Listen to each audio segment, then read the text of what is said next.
Nagbuo na ang Senate panel ng Congressional Oversight Committee on Public Expenditures kasama ang Kamara.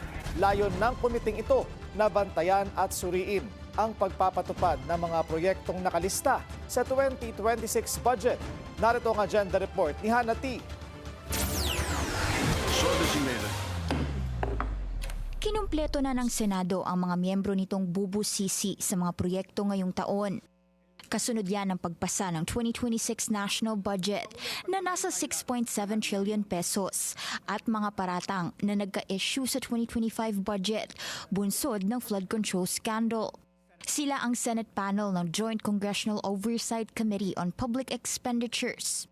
Chairperson nito si Senate Finance Committee Chair Win Gatchalian at 5 naman ang mula sa majority na sina Pia Cayetano, JV Ejercito, Loren Legarda, Kiko Pangilinan at Erwin Tulfo.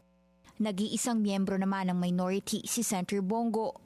Ang komiting ito ay dapat bubuuin ng Senado at Kamara na nakatakdang i-monitor ang compliance ng mga ahensya pagdating sa paggastos ng national budget, gaya ng underutilization nila o kung paano ang gastos pagdating sa infrastructure projects.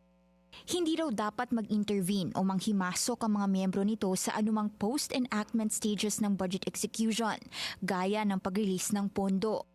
Isa ito sa mga aksyon ng mga mambabatas, kasunod ng mga issue sa insertion sa budget na kalaunay naging dahilan daw ng pagtanggap ng kickback ng mga opisyal.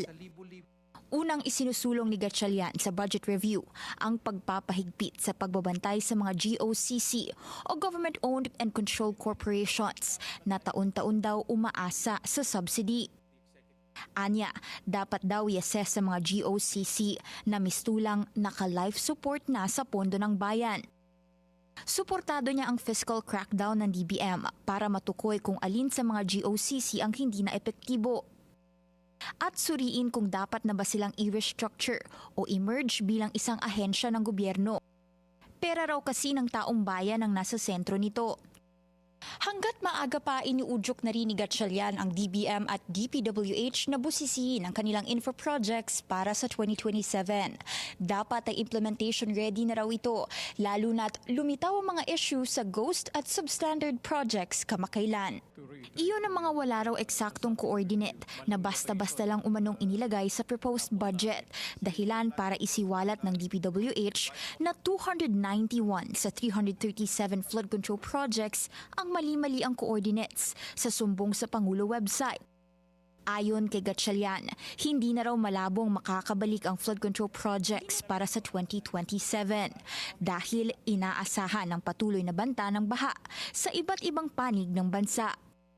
Para sa agenda, Hannah T, Bilyonaryo News Channel. Manatiling nakatutok sa Bilyonaryo News Channel. Sumubaybay sa aming social media accounts at mag-subscribe sa aming YouTube channel para sa mga eksklusibong balita at storya.